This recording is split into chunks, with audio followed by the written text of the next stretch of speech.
दुपारी 2ची वेळ. मी जेवण करून नुकताच पडलेलो होतो. डोळ्यावर झापड यायला लागलेली होती. तेवढ्यातच डोरबेल वाजली.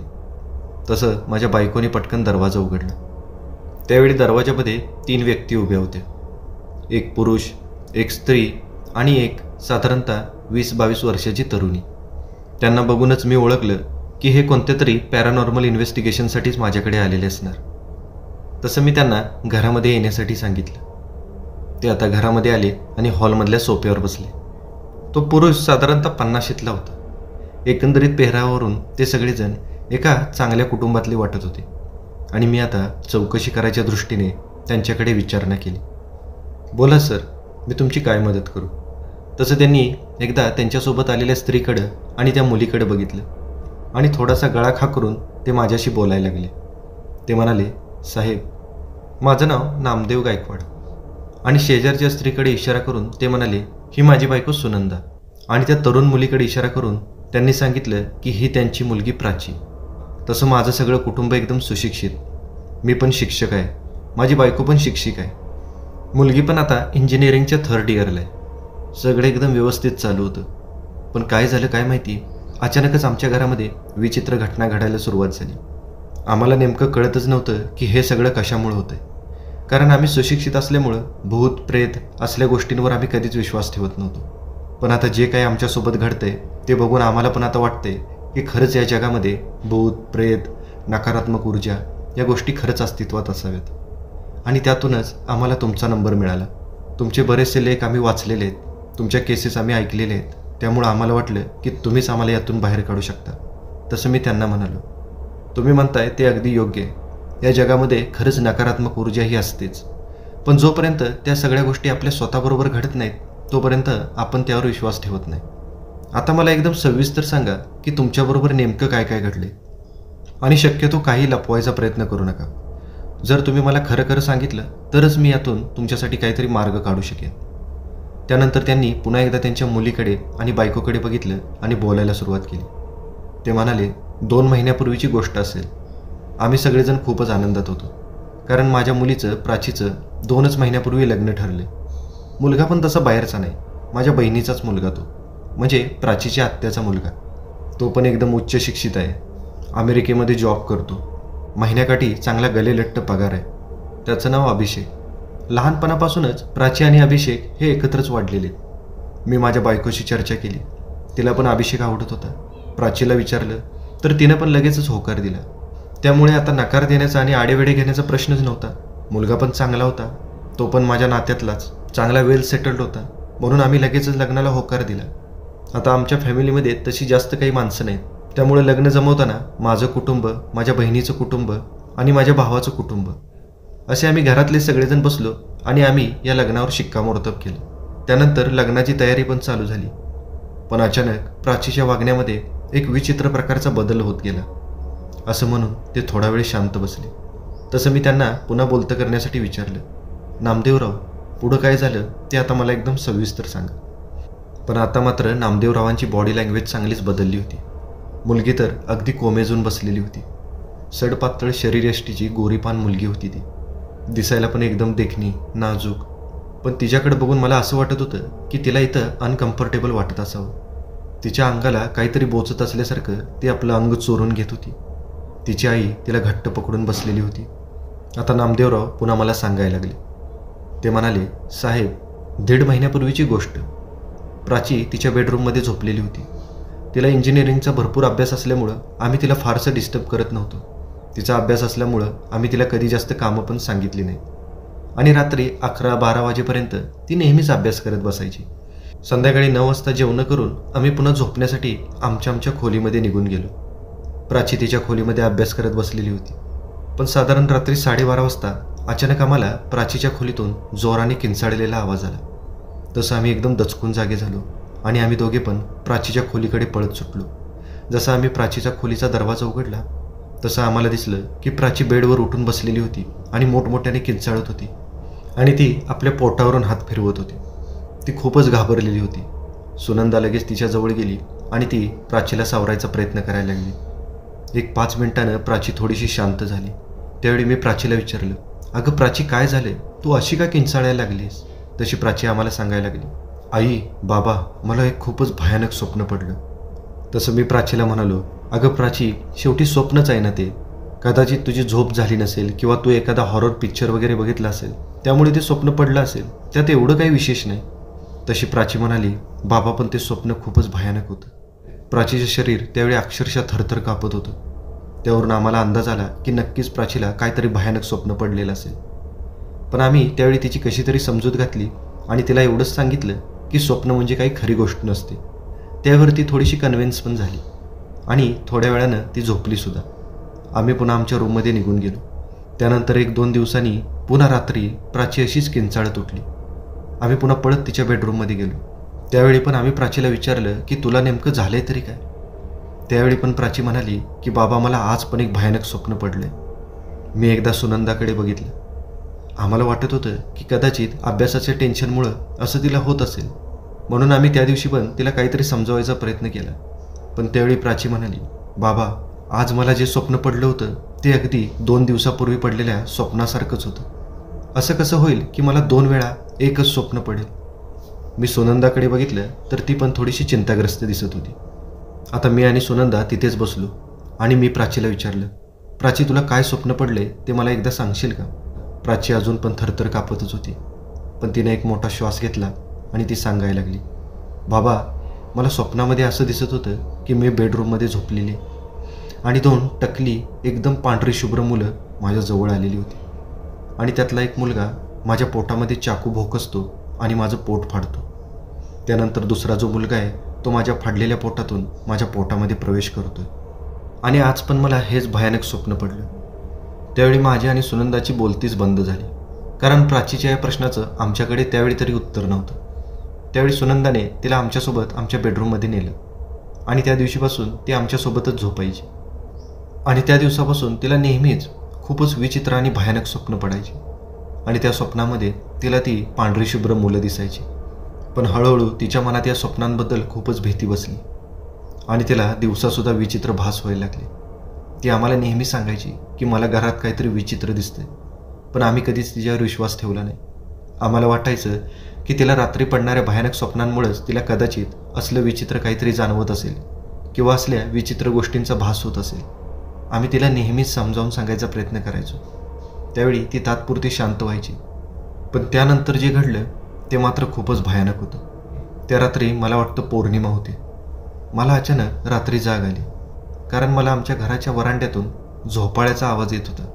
आमच्या घराच्या वरांड्यामध्ये एक लोखंडी झोपाळा आहे आणि त्याचा एवढ्या रात्री आवाज आल्यामुळं मी थोडासा दचकूनच जागा झालो आणि मी उठून बघतोय तर काय, प्राची आमच्या बाजूला नव्हती. बेडरूमच्या दरवाजाकडे बघितलं तर बेडरूमचा दरवाजा उघडा होता. याचा अर्थ हाच होता की प्राची बाहेर गेलेली होती. तसं मी सुनंदाला उठवलं. सुनंदा पण एकदम दचकून उठली. आम्ही पटकन पळतच आमच्या बेडरूममधून हॉलमध्ये आलो आणि हॉलमधून मुख्य दरवाजातून बाहेरच्या वरांड्याकडे गेलो आणि आम्ही जे समोर बघितलं ते बघून माझ्या काळजाचा ठोकाच चुकला. प्राची बाहेरच्या झोपाळ्यावर बसलेली होती. तिच्या हातातली एक बांगडी फुटलेली होती आणि हाताला बरचसं लागलेलं होतं. त्यातून रक्त खाली फरशीवर सांडत होतं आणि तिनं हातातली ती फुटकी बांगडी आपल्या तोंडामध्ये घातलेली होती आणि ती बांगडी ती अक्षरशः आपल्या दाताखाली कचाकच चावून खात होती. त्या बांगडीच्या काचा तिच्या तोंडाला पण लागल्यामुळं तिच्या ओठाला पण बऱ्याच ठिकाणी फाटलेलं होतं. त्यातून रक्त वाहत होतं. तिचा अवतार खूपच विचित्र दिसत होता. आमची प्राची असं काहीतरी करेल असा आम्ही स्वप्नात पण विचार केला नव्हता. त्यामुळं आमच्या दोघांना पण खूपच धक्का बसलेला होता. 1-2 मिनटं आम्हाला काहीच कळत नव्हतं. आम्ही घाबरून थिजून तिच्याकडे बघत होतो. तेवढ्यात मी कसं तरी भानावर आलो आणि प्राचीकडे पळत गेलो. तिच्या हातातली ती काचेची बांगडी मी तिच्या हातातून हिसकावून घेऊन दुसऱ्या बाजूला फेकून दिली. तशी सुनंदा पण पळत जवळ आली. तिनं प्राचीच्या तोंडामध्ये हात घालून तिच्या तोंडातल्या काचा बाहेर काढल्या. तिच्या तोंडाला बऱ्याच जखमा झालेल्या होत्या. प्राचीनं असं का केलं असेल तेच आम्हाला कळत नव्हतं. आम्ही कसं तरी प्राचीला घरामध्ये आणलं आणि तिला पुन्हा बेडरूममध्ये झोपण्यासाठी घेऊन गेलो. पण त्या रात्री प्राची मात्र रात्रभर काहीतरी विचित्र बरळत होती, हसत होती, वेड्यासारखं चित्कारत होती. दुसऱ्या दिवशी आम्ही प्राचीला चांगल्या हॉस्पिटलमध्ये नेलं. तिचे सगळे चेकअप्स केले, पण सगळे रिपोर्ट एकदम नॉर्मल आले. पण आम्ही ज्यावेळी डॉक्टरांना प्राचीनं काल रात्री काय केलं ते सांगितलं, त्यावेळी त्यांनी आम्हाला एका मानसोपचार तज्ज्ञाकडे जाण्याचा सल्ला दिला. तसं आमच्या दोघांना खूपच धक्का बसला. तरणी ताटी मुलगी आत्ताच लग्न ठरले, अशा मुलीला जर मानसोपचार तज्ज्ञाकडे न्यावं लागत असेल तर ह्याच्यापेक्षा कोणती वाईट वेळ त्या आईबापांवर आली असेल. तरी पण आम्ही तिला काळजीपोटी मानसोपचार तज्ज्ञाकडे घेऊन गेलो. त्यांनी पण तिची बरीचशी तपासणी केली, पण त्यांच्या एकंदरीत तपासणीत एवढंच आढळून आलं की प्राची पूर्णपणे नॉर्मल आहे. त्यानंतर त्यांनी प्राचीसाठी थोड्याशा गोळ्या औषधं दिली आणि आम्हाला घरी जायला सांगितलं. त्यानंतर थोडे दिवस परिस्थिती थोडीशी नॉर्मल झाली. आम्हाला पण वाटायला लागलं की प्राची आता बरी व्हायला लागली. अधूनमधून तिला ती विचित्र स्वप्न पडायची, पण आता सारखी ती स्वप्न पडणं बंद झालेलं होतं. त्यानंतर परवा दिवशीचा दिवस, जो सगळ्यात भयानक दिवस होता. त्या दिवशी होती अमावस्या. प्राची रात्री अपरात्री घरातून बाहेर निघून जाते म्हणून मी बाहेर हॉलमध्ये झोपलेलो होतो. सुनंदा आणि प्राची आमच्या बेडरूममध्ये झोपलेले होते. साधारणतः रात्री 12:30-1 वाजता मला कसला तरी आवाज आला म्हणून मी जागा झालो. उठून बघतोय तर आमच्या घराचा दरवाजा एकदम सताड उघडा. तसं मी माझ्या बेडरूमच्या दरवाजाकडे बघितलं तर तो पण दरवाजा उघडा होता. मी आमच्या बेडरूममध्ये पळतच गेलो. सुनंदा गाढ झोपलेली होती, पण तिच्या बाजूला प्राची नव्हती. तसं मी सुनंदाकडे गेलो आणि तिला गदागदा हलवून उठवलं. तशी ती दचकून जागी झाली आणि मी तिला विचारायला लागलो, अगं सुनंदा, प्राची कुठं आहे? तशी ती पण एकदम चाचपडली. ती म्हणाली, मला माहितीच नाही, मला आता तुम्ही उठवल्यावर जाग आली. तसं आम्ही दोघंजण भीतीने एकदम गडबडीत झालो आणि आम्ही दोघेजण पळतच घरातून बाहेर पडलो. घराच्या बाहेरच्या अंगणात मी इकडं तिकडं प्राची कुठं दिसते का बघायला लागलो, पण प्राची कुठंच दिसत नव्हती. आता मी घरासमोरच्या रस्त्यावर गेलो. सुनंदा घराच्या आजूबाजूला प्राचीला शोधत होती. मी आता टॉर्च घेऊन घरासमोरच्या रस्त्याने थोडासा लांबपर्यंत प्राचीला शोधण्यासाठी गेलो. तसं मला माझ्या टॉर्चच्या प्रकाशामध्ये जे दिसलं ते बघून माझ्या पायाखालची जमीनच सरकली. माझा मी जे बघतोय त्या गोष्टीवर विश्वासच बसत नव्हता. आणि साहेब, तुम्हाला सांगायला पण मला खूप अवघडल्यासारखं वाटतंय. प्राची त्यावेळी रस्त्यावर फिरत होती आणि सगळ्यात विचित्र गोष्ट म्हणजे प्राची पूर्णपणे नग्न होती. माझ्या काळजाला धडकी भरली. मी भीतीने लटलट कापायला लागलो. रात्रीच्या थंडीतसुद्धा मला दरदरून घाम फुटला. मी पटकन माझ्या घराकडे पळत आलो आणि बेडरूममधून चादर घेऊन आलो. तशी सुनंदा मला भेदरून विचारायला लागली, अहो काय झाले, मला सांगा तरी नेमकं. तसं मी सुनंदाला सगळा प्रकार सांगितला. ती पण भीतीनं मटकन खालीच बसली. पण मी सुनंदाला कसं तरी सावरलं आणि तिला प्राचीला पटकन घरी घेऊन यायला सांगितलं. तशी सुनंदा ती चादर घेऊन गेली आणि त्या चादरीने प्राचीला लपेटून पुन्हा घरामध्ये घेऊन आली. आणि ज्यावेळी प्राची भानावर आली त्यावेळी तिला कळलं की तिनं हे काय केलेलं होतं. आम्ही ज्यावेळी तिला विचारलं त्यावेळी ती म्हणाली की मी जे काय करते त्यातलं मला काहीच आठवत नाही. या सगळ्या गोष्टी मी स्वतः नाही करत, या सगळ्या गोष्टी माझ्याकडून करवून घेतल्या जातात. आम्हाला खूपच चिंता वाटायला लागली. आमची तरणीताठी लग्न ठरलेली मुलगी, जर तिला अशा अवस्थेमध्ये कोणी बघितलं असतं तर आमची काय आबरू राहिली असती. आणि अशा गोष्टी जर बाहेर कळल्या तर तिचं लग्न पण मोडलं असतं. कदाचित तिला एखाद्या भूतप्रेताची बाधा वगैरे झालेली असेल असं त्या दिवशी आम्हाला पहिल्यांदा वाटलं. आणि आम्हाला तुमचा नंबर मिळाला की आम्ही थेट तुमच्याकडे आलो. आता तुम्हीच सांगा आम्ही काय करायचं. आता मी नामदेवरावांचं हे सगळं बोलणं ऐकून घेतलं आणि मी त्या सगळ्यांना कम्फर्टेबल करण्यासाठी त्यांना सांगितलं, हे बघा नामदेवराव, जे काही तुमच्याबरोबर घडले त्या गोष्टी काही तुम्ही स्वतः घडवून आणलेल्या नाही. याच्यामागं नक्कीच कोणत्या तरी वाईट शक्तीचा हात असणार आहे. त्यामुळं तुम्ही या गोष्टींसाठी स्वतःला दोष देऊ नका. आता अशी वेळ आली की तुम्हाला खंबीर राहिलं पाहिजे. आता मी जसं असं बोललो तसं त्या तिघांना थोडंसं बरं वाटलं. त्यानंतर मी नामदेवरावांना विचारलं, नामदेवराव, आता तुम्ही जे सांगितलेलं ते सगळं ऐकून मला असं वाटतंय की प्राचीवर कुणीतरी करणी केलेली असणार आहे, ज्याला आपण काळा जादू असं म्हणू शकतो. आता माझ्या तोंडातून काळा जादूचं नाव ऐकून नामदेवरावांचा चेहरा भीतीने पांढरा फटक पडला आणि ते दचकून उभे राहिले. त्यांच्या तोंडातून उद्गार निघाले, काय साहेब, हे कसं शक्य आहे? तसं मी नामदेवरावांना म्हणालो, हो साहेब, हे शक्य आहे. मी बऱ्याचशा अशा केसेस बघितलेले आहेत आणि त्या केसेस मी हँडल पण केलेले. तसं नामदेवरावांनी मलाच प्रश्न विचारला, पण आमच्यावर कुणी काळा जादू का करेल आणि त्यातल्या त्यात माझ्या मुलीवर का करेल? तिनं कधी कुणाचं काही वाईट केलेलंच नाही. आजपर्यंत तिनं शाळा कॉलेज याच्या व्यतिरिक्त दुसरं काहीच केलेलं नाही. तसं मी नामदेवरावांना समजावत म्हणालो, नामदेवराव, प्रत्येक वेळी आपण वाईट केलंच पाहिजे असंही काही नसतं. काय वेळी आपल्याबरोबर झालेल्या चांगल्या गोष्टीसुद्धा आपल्या आजूबाजूच्या लोकांना खटकतात. त्यानंतर मी नामदेवरावांना विचारलं, नामदेवराव, आता मला सांगा की तुमची कुणाबरोबर काही दुश्मनी वगैरे आहे का? म्हणजे शेतासाठी भांडणं किंवा जमिनीच्या वाटण्यांसाठी वगैरे झालेली भांडणं असं काही तुमच्यासोबत कधी घडलं आहे का? तसं नामदेवराव म्हणाले, असं काहीच नाही. आणि आमच्या शेजारी फारसे कोणी शेजारी पण नाहीत. फक्त माझ्या भावाचंच घर माझ्या शेजारी आहे. आणि भांडणं करायला माझा भाऊ पण आता जिवंत नाही. फक्त त्याची बायको आणि त्याची मुलगी असे दोघेच त्यांच्या घरामध्ये असतात. त्यावेळी मी नामदेवरावांना पुन्हा एकदा विचारलं, तुमच्या कामाच्या ठिकाणी कोणाशी काही भांडण वगैरे झालंय का? तसं त्यावेळी पण त्यांनी नकारार्थीच मान हलवली. मी सगळ्या बाजूने कसून चौकशी करत होतो, पण माझ्या हाती काहीच लागत नव्हतं. त्यावेळी मी नामदेवरावांना म्हणालो, नामदेवराव, आता या प्रकरणाचा छडा लावायसाठी मला एक दिवस तुमच्या घरीच यावं लागेल. एक काम करा, तुम्ही आता घरी जा. जाताना मला तुमचा पत्ता देऊन जा. मी उद्याच सकाळी तुमच्या घरी येतो. तसं नामदेवरावांनी माझ्या वहीमध्ये त्यांचा पत्ता लिहिला आणि ते निघून गेले. मी बराच वेळ या प्रकरणाबद्दल विचार करत बसलेलो होतो. कदाचित एखादी गोष्ट माझ्याकडून मिस होते का हे मी एकदम पडताळून बघत होतो. आणि त्यावेळी माझ्या एक गोष्ट लक्षात आली की प्राचीबरोबर ज्या घटना घडायला लागलेत ते तिचं लग्न ठरल्यानंतर घडायला लागले होते.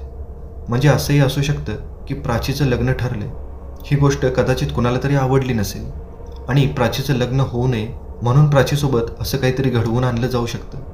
ही पण एक बाजू होती. पण या गोष्टीला कोणताच आधार नव्हता.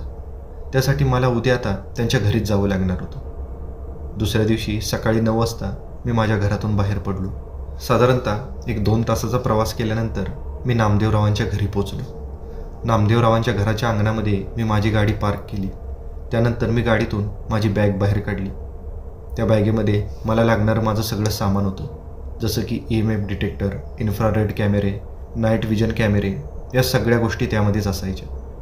ती बॅग घेऊन मी आता नामदेवरावांच्या घराकडे चालायला लागलेलो. पण चालताना मात्र मी जरासा हळूचच चालत होतो, कारण मला घराचं निरीक्षण करायचं होतं. बराच वेळ मी घराच्या बाहेर थांबून घराची टेहळणी करत होतो. नामदेवराव पण बाहेर येऊन माझ्याजवळ थांबलेली होती. नामदेवरावांच्या घराच्या आसपास मला दुसरं कुणाचंच घर दिसत नव्हतं. फक्त नामदेवरावांच्या घराच्या उजव्या बाजूला एक घर होतं. तसं मी नामदेवरावांना विचारलं, नामदेवराव, हे घर कुणाचं आहे? तसे नामदेवराव म्हणाले, हे माझ्या भावाचं घर आहे. मी त्या दिवशी तुम्हाला म्हणालो होतो ना, जो आता या जगामध्ये नाही, फक्त त्याची बायको आणि त्याची मुलगीच इथं राहतात. तसं मी त्या घराकडे पण एकदा निरखून बघितलं. त्या घरातून एक 40-45 एक बाई अंगणामध्ये येऊन उभी राहिलेली होती आणि तिच्यासोबत एक 23-24 वर्षाची मुलगी पण होती. थोडा वेळ बाहेर रेंगाळून मी पुन्हा घरामध्ये प्रवेश केला. आता जसा मी त्या घरामध्ये प्रवेश केला तसा माझ्या अंगावर सरसरून काटा आला.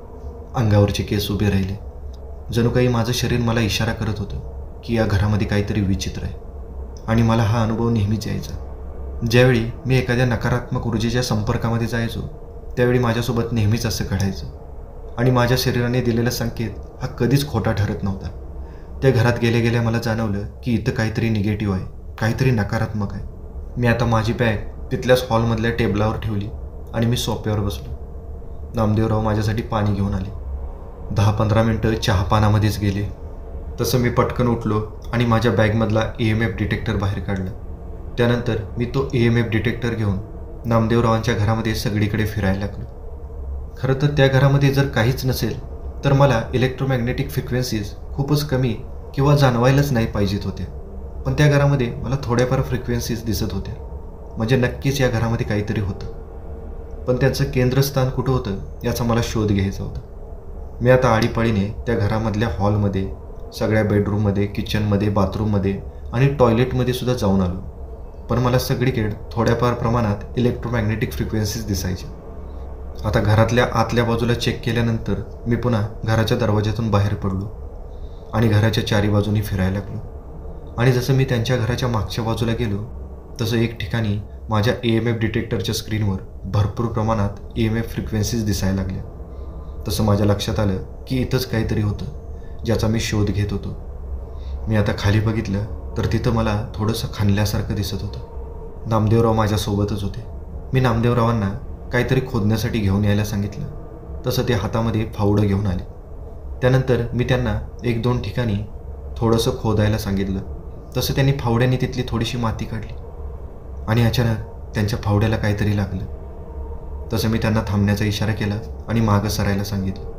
मी आता खाली बसलो आणि परमेश्वराचं नाव घेत मी माझ्या हातानंच तिथली थोडीशी माती काढायला लागलो. तसं माझ्या हाताला काहीतरी लागलं. मी आता तिथली माती व्यवस्थित काढली तसं माझ्या हाताला 2 शिंगं लागली. मी ती दोन्ही शिंगं धरली आणि ती वस्तू जोराने जमिनीच्या बाहेर ओढली. तसं जमिनीतून एका मेंढ्याचं मुंडकं बाहेर आलं, गळ्यापासून अलग केलेलं आणि बऱ्याच दिवसापासून जमिनीच्या खाली पुरलेलं असल्यामुळं त्यावरचं मांस सडायला लागलेलं होतं. त्यामुळं त्याची एक दुर्गंधी तिथं पसरलेली होती. मी पटकन माझ्या नाकाला रुमाल लावला. नामदेवराव खूपच घाबरले होते, कारण त्यांच्या घराच्या मागं अशी काही वस्तू पुरलेली असेल याचा त्यांनी स्वप्नात पण विचार केलेला नव्हता. नामदेवरावांच्या मागं आता सुनंदाबाई पण तिथं आलेले होते. ते दोघे पण खूपच घाबरलेले होते. नामदेवराव मला सारखं विचारत होते, साहेब हे सगळं काय आहे आणि आमच्या घराच्या मागं हे कुठून आलं? तसं मी नामदेवरावांना म्हणालो, आता आपल्याला याचाच तर शोध घ्यायचा आहे. मी आता त्या मेंढ्याच्या मुंडक्याचं एकदम व्यवस्थित निरीक्षण करायला लागलो. त्यावेळी मला जाणवलं की त्या मेंढीच्या दाढेमध्ये काहीतरी दाबलेलं होतं. मी आता त्या मेंढीच्या दाढेमध्ये हात घातला तसं मला त्यामध्ये एक मोठा कागद सापडला. तो कागद मी माझ्या हातामध्ये घेतला आणि परमेश्वराचं नाव घेत मी त्या कागदाच्या घड्या उलगडायला लागलो. आणि जसा मी तो सगळा कागद उलगडला तसा त्यावरचा मजकूर बघून माझ्या अंगातून एक भीतीची लहर दौडत गेली. आणि जसा मी तो कागद नामदेवरावांच्या दिशेने धरला तसे ते अजून 2 पावलं मागं सरले. त्या कागदावर एका भयानक पिशाच्याचं चित्र होतं आणि त्या कागदामध्ये बऱ्याचशा वस्तू होत्या. त्यामध्ये कुणाची तरी नखं, 10-12 केस आणि एक छोटंसं पांढरं रक्ताने बरबटलेलं फडकं होतं. आता हे तर जाहीरच होतं की या सगळ्या वस्तू प्राचीच्याच असणार, कारण तिच्या त्या वस्तूंचंच माध्यम बनवून तिच्यावर हा जादूटोणा केलेला होता.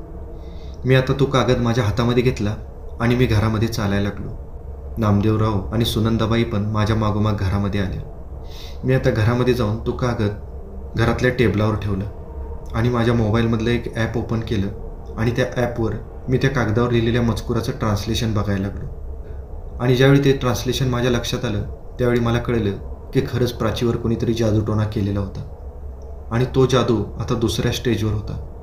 आणि शेवटची स्टेज ही खूपच भयानक होती, जे प्राचीच्या जीवावर पण बेतलं असतं. मी आता नामदेवराव आणि सुनंदाबाईंना सांगितलं की तुमच्या मुलीवर कुणीतरी जादूटोणा केलेला आहे. तुम्ही माझ्यापासून काहीच लपवू नका. मला सांगा की तुमचं कुणाशी काही वैर आहे का, कारण कोणतंही वैर नसताना तुमच्यावर हा जादूटोणा कोणी का करेल? त्यावेळी सुनंदाबाई मला काहीतरी सांगायला लागले. त्यावेळी नामदेवराव तिला अडवायचा प्रयत्न करत होते. माझ्या लक्षात आलं काहीतरी होतं जे नामदेवरावांनी माझ्यापासून लपवलेलं होतं आणि आत्ता पण ते सुनंदाबाईंना मला त्या गोष्टी सांगू देत नव्हते. त्यावेळी मी नामदेवरावांना म्हणालो, नामदेवराव त्यांना काय बोलायचं आहे ते बोलू द्या. तसं सुनंदाबाई मला सांगायला लागले, साहेब माझ्या प्राचीचं ज्या नंदेच्या मुलाबरोबर लग्न ठरलं होतं त्या मुलाला जावई करून घ्यायची माझ्या जावेची खूपच दिवसापासून इच्छा होती. जे आमच्या घराच्या बाजूला राहते ना तीच माझी जाऊ. तिची पण मुलगी प्राचीपेक्षा 1-2 वर्षांनी मोठी. माझ्या दिराचं आणि माझ्या नंदेचं ठरलेलं होतं की माझ्या दिराची मुलगी माझ्या नंदेच्या घरी द्यायची म्हणून. पण आता सगळ्या गोष्टी आपल्या हातात नसतात. नंदेचा मुलगा खूप शिकला, तो बाहेरच्या देशामध्ये गेला. पण माझ्या दिराची मुलगी मात्र फारशी शिकली नाही. पण तरी पण माझ्या जावेची इच्छा होती की माझ्या नंदेच्या मुलानं तिच्याच मुलीबरोबर लग्न करावं आणि माझ्या नंदेच्या मुलानं मात्र आमच्या प्राचीला पसंत केलं.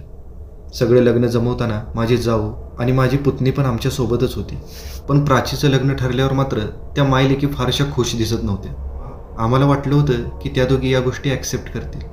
पण आता आमच्या प्राचीसोबत जे काही घडले ते बघून आत्ता मला वाटायला लागले की नक्कीच माझ्या जावेनेच काहीतरी केलेलं असणार. आता सगळं प्रकरण माझ्या लक्षात आलं. मी नामदेवरावांना आणि सुनंदाबाईला समजावून सांगायला लागलो, नामदेवराव तुमच्या प्राचीचं लग्न ठरलं ही गोष्ट तुमच्या भाऊजाईला आवडली नसेल, पण आता सगळेच नात्यातले असल्यामुळे तिला काही बोलता पण येत नव्हतं. आतून स्वतःच्या मुलीचं चांगलं करण्याची सुप्त इच्छाही होतीच, पण आता या सगळ्या गोष्टीला मार्गी कसं लावायचं त्यासाठी तिने कदाचित प्राचीवर हा जादूटोणा केलेला होता. नामदेवरावांनी थोडासा विचार केला आणि त्यांना माझी गोष्ट पटली. त्यानंतर ते मला विचारायला लागले, पण साहेब सगळे आपलेच, काय करायचं ते तुम्हीच सांगा. तसं मी नामदेवरावांना म्हणालो, आपण हा जादू मोडून काढूया. ज्या गोष्टींद्वारे प्राचीवर जादूटोणा झाला आहे त्या सगळ्या वस्तू आपण नष्ट करून टाकू, म्हणजे प्राचीवरचा जादूटोणा आपोआप नष्ट होईल. त्यानंतर तुम्ही तुमच्या भाऊजाईशी बोला, त्यांना समजावून सांगा. मी आता तिथून उठलो आणि त्यांच्या घराच्या बाहेर गेलो आणि त्यांच्या घराच्या बाजूला सापडलेल्या त्या सगळ्या शापित वस्तू मी एका पोत्यामध्ये भरून घेतल्या आणि ते पोतं मी माझ्या गाडीच्या डिक्कीमध्ये नेऊन ठेवलं. त्यानंतर मी नामदेवरावांचा निरोप घेतला. त्यानंतर मी तिथून बाहेर पडलो. जाताना एका अज्ञात स्थळी मी थांबलो. त्या ठिकाणी मी ते पोतं घेऊन रस्त्यापासून बराचसा आडोशाला गेलो. तिथं मी बरीचशी वाळलेली लाकडं गोळा केली आणि अग्नी प्रज्वलित केला आणि त्या अग्नीमध्ये ते पोतं टाकलं. तसं तडतड करत त्या पोत्यामधल्या सगळ्या वस्तू जळायला लागल्या आणि त्यातून एक काळा धूर बाहेर पडायला लागला, जसं की त्या पोत्यातली ती वाईट शक्ती त्या अग्नीमध्ये जळून भस्म होत असावी. बराच वेळ ते पोतं जळत होतं. त्या वस्तू पूर्णपणे जळल्यानंतरच मी तिथून पुन्हा माझ्या गाडीकडे निघालो. त्यानंतर ही घटना घडून 1 महिन्याभरानंतरच नामदेवराव मला भेटायला आले. त्यांच्यासोबत त्यांचं सगळं कुटुंब पण होतं. पण यावेळी मात्र ते बरेचसे रिलॅक्स वाटत होते आणि जसे ते मला भेटले तसं त्यांनी मला सांगितलं की साहेब, आता प्राची एकदम व्यवस्थित झाली आणि आता 15 दिवसामध्ये आम्ही प्राचीचं लग्न पण लावणार आहोत. असं म्हणून त्यांनी प्राचीच्या लग्नाची पत्रिका माझ्या हातावर ठेवली आणि ते पुन्हा निघून गेले. त्यावेळी एक समाधानाचं हास्य माझ्या चेहऱ्यावर होतं.